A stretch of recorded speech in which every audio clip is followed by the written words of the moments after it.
মিথ্যার পতন, সত্যের উন্মোচন, মধ্যপ্রাচ্যের নতুন বিশ্বযুদ্ধ। এবার মিথ্যা বিলুপ্ত হয়ে সত্যের শিখা জ্বলবে। চলুন জেনে নিই আজকের সবচেয়ে বড় এবং গুরুত্বপূর্ণ সত্যগুলো মাত্র 5 মিনিটে। বিশ্বের রাজনীতি এবং যুদ্ধের চাল এখন আর কেবল বন্দুক আর ক্ষেপণাস্ত্রের মধ্যে সীমাবদ্ধ নেই। আজ যা ঘটছে তা ইতিহাসে এমনভাবে নথিভুক্ত হবে যা মানবজাতির গতিপথ পাল্টে দেবে। পশ্চিম এশিয়ায় এই মুহূর্তে যে অস্থিরতা চলছে তা শুধু ইসরায়েল আর ফিলিস্তিনের যুদ্ধ নয়, এটি একটি আদর্শগত, রাজনৈতিক এবং কৌশলগত ভূমিকম্প। আর এই ভূমিকম্পের কেন্দ্রবিন্দু হল ইরান। ইরানের অপ্রতিরোধ্য উত্থান, ছায়াযুদ্ধ থেকে প্রত্যক্ষ প্রভাব।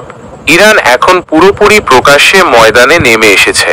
ইসরায়েলের দিকে ধেয়ে আসা ক্ষেপণাস্ত্রের গতি এবং দিক এখন শুধু গাজায় সীমাবদ্ধ নয়, এর বিস্তার ঘটেছে ইয়েমেন, সিরিয়া, ইরাক, লেবানন এবং এমনকি রেড সি পর্যন্ত। আর এই সব হামলার একটি যোগসূত্র ইরানের সামরিক ও কৌশলগত সহায়তা। ইরান নিজে যুদ্ধক্ষেত্রে না নামলেও তার অস্ত্র, ড্রোন, প্রযুক্তি এবং কৌশল এখন সরাসরি ইসরায়েলের ভিত্তি নড়িয়ে দিচ্ছে। আমেরিকার গোয়েন্দা সংস্থাগুলো এখন মানতে বাধ্য হচ্ছে যে ইয়েমেনের হুথি ব্রিগেড শুধু একটি গোষ্ঠী নয়, তারা এখন ইরানের এক্সটেন্ডেড আর্ম। ইসরায়েলের দুর্গভেদ, আয়রন ডোম ভেঙে পড়ছে। ভাবুন তো, ইসরায়েলকে ধ্বংস করতে এখন 2 মিনিটেরও কম সময় লাগছে। বিদ্রোহীরা ইয়েমেন থেকে ছোড়া ক্ষেপণাস্ত্র দিয়ে ইসরায়েলের 2টি বিমান ঘাঁটিকে নিশানা করেছে। প্রথম হামলাটি তেল আভিভের কাছে একটি সামরিক বিমানবন্দরে হয়েছিল এবং দ্বিতীয়টি নেগেভ মরুভূমিতে অবস্থিত একটি গোপন বিমান ঘাঁটিতে। মার্কিন সহযোগিতায় তৈরি আয়রন ডোম সিস্টেম থাকা সত্ত্বেও এই হামলাগুলো হয়েছে, যা বিশ্বজুড়ে সামরিক কৌশলবিদদের বিস্মিত করেছে। হুথি গোষ্ঠী গর্বভরে এই হামলার দায় স্বীকার করেছে। কিন্তু ক্ষেপণাস্ত্রগুলো কোথা থেকে এলো? উত্তর হলো ইরানের অত্যাধুনিক ব্যালিস্টিক ক্ষেপণাস্ত্র প্রযুক্তি। এটি কেবল একটি হামলা ছিল না, এটি ছিল ইসরায়েলের সামরিক শ্রেষ্ঠত্বের প্রতীকী পতন। রহস্যময় বিস্ফোরণ ও অদৃশ্য বোমবার আমেরিকার প্রতি ইরানের সরাসরি চ্যালেঞ্জ। সম্প্রতি যা ঘটেছে তা ওয়াশিংটন ডিসি পর্যন্ত কাঁপিয়ে দিয়েছে। ইসরায়েলের হাইফা বন্দরে পৌঁছানো একটি কন্টেইনার বিস্ফোরণে উড়ে যায়। এর ফুটেজ সিসিটিভি ক্যামেরায় রেকর্ড হয়েছিল, কিন্তু কিছুক্ষণের মধ্যেই সেই ভিডিও ইন্টারনেট থেকে উধাও হয়ে যায়।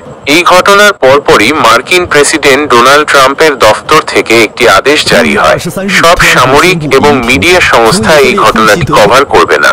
ট্রাম্প প্রশাসন জানে যে যদি এই খবর মিডিয়ায় আসে তাহলে আমেরিকার ভাবমূর্তি গভীরভাবে ক্ষতিগ্রস্ত হবে।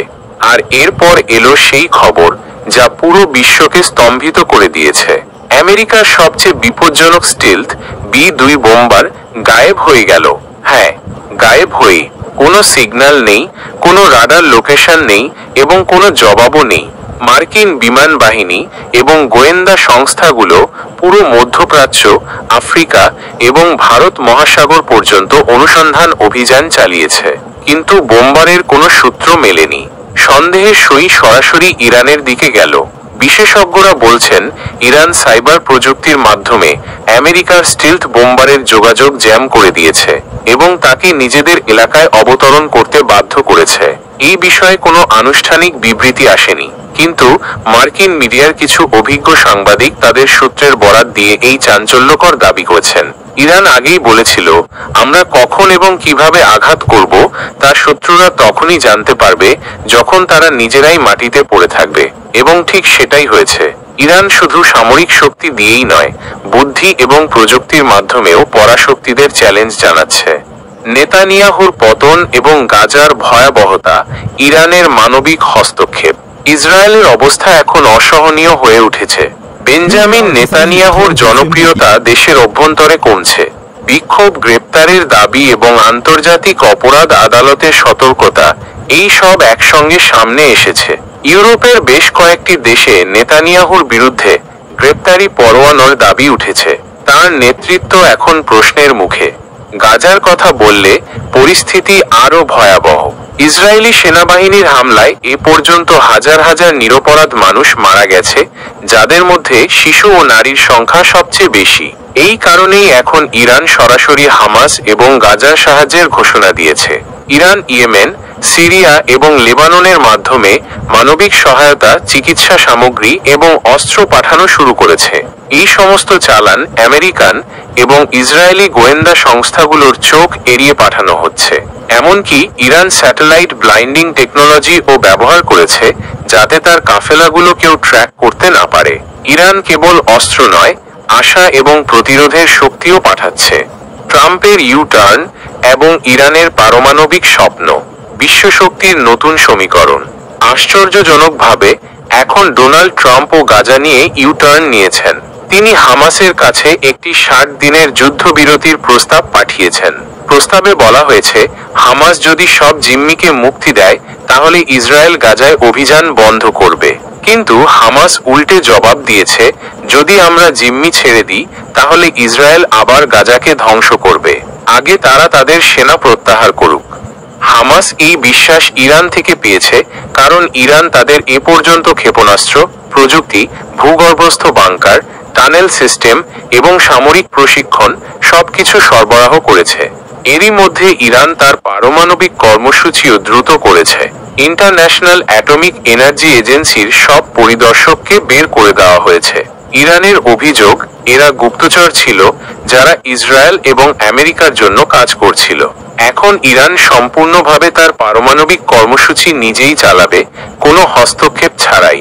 জেনারেল আলী খামোই বলেছেন, এখন আমরা কাউকে আমাদের কর্মসূচিতে হস্তক্ষেপ করতে দেব না। আমরা জানি যে আমাদের শক্তি আমাদের শত্রুদের দুর্বলতা। ইউরোপের ঘুম ভাঙছে, আরব বিশ্ব নীরব। ইরানের ভূ রাজনৈতিক বিজয়। ইরানের এই নীতি পশ্চিমা দেশগুলোর ঘুম কেড়ে নিয়েছে। ফ্রান্স, জার্মানি এবং ব্রিটেনের মতো দেশগুলো এখন আমেরিকার ওপর চাপ সৃষ্টি করছে যে তারা ইরানের সঙ্গে আলোচনা করুক, অন্যথায় মধ্যপ্রাচ্যের যুদ্ধ ইউরোপের সীমানা পর্যন্ত পৌঁছাতে পারে। লক্ষণীয় বিষয় হলো, এখন সৌদি আরব এবং সংযুক্ত আরব আমিরাতের মতো দেশগুলো ইসরায়েলের সমর্থনে প্রকাশ্যে কথা বলছে না। বেশ কয়েকটি রিপোর্ট অনুযায়ী সৌদি ইয়েমেনে হুথি হামলা সম্পর্কে কোনো প্রতিক্রিয়া জানায়নি। এর অর্থ স্পষ্ট যে আরব দেশগুলোর ভেতরেও এখন ইরানের প্রভাব বাড়ছে। ইরান শুধু অস্ত্র দিচ্ছে না, তারা একটি ন্যারেটিভও তৈরি করছে যে ইসরায়েল মানবতার বিরুদ্ধে কাজ করছে। এই ন্যারেটিভই বিশ্বের মানুষকে গাজার সমর্থনে দাঁড় করিয়ে দিয়েছে। আজ সোশ্যাল মিডিয়া থেকে শুরু করে বিশ্ববিদ্যালয় পর্যন্ত সবখানে ফ্রি গাজার আওয়াজ উঠছে এবং ইরান এই আন্দোলনের নেতৃত্ব দিচ্ছে পর্দার আড়াল থেকে, কিন্তু পুরোপুরি শক্তি দিয়ে। ভবিষ্যতের প্রশ্ন, কে জিতবে এই নতুন বিশ্বযুদ্ধে? তো প্রশ্ন ওঠে, আমেরিকা এবং ইসরায়েল কি এখন পিছু হটবে? এই যুদ্ধ কি সত্যিই 60 দিনের যুদ্ধবিরতি দিয়ে থামানো যাবে, নাকি এটি শুধু একটি কৌশলগত বিরতি হবে যা দিয়ে আবার একটি বড় হামলা করা হবে?